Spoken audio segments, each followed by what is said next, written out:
Okay, so I got here a little late, but here we are. This is the rare section, and this is our first winner. I think this is a gray wing, and apparently rare is pretty much most mutations. So this is a gray wing, and this one won purple ribbon for best rare in show. And that is a pretty bird, nice and big.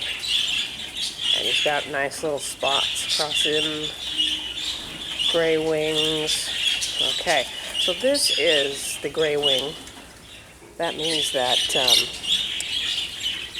see how much color he's got on him? That means that my phantom is definitely a dilute, not a gray wing. This little guy down here is not looking very happy, and he looks a lot like phantom. Only not as pretty, if you ask me. And he's the second. He won second in the rare division. Yeah, he's like phantom. Here's third place. He's a gray dilute. Let me back this out a little bit. There he is, a gray dilute. They all look a little exhausted, I think. This is a little stressful for them.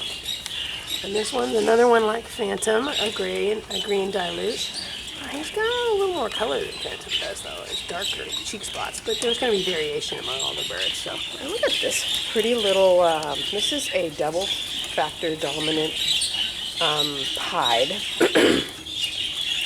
So I have several single factor dominant pieds, and I will breed their babies together to get the double factor eventually. But now when they do this, he's hiding. See how his spots under his chin are all nicely spread out, that little necklace of dots? That is done by design. They actually pluck the feathers until they come out with a nicely spaced, even-shaped necklace, which is why it's desirable to have birds that have a whole lot of spots, because then you can you have more to choose from when you're plucking them to make them look right.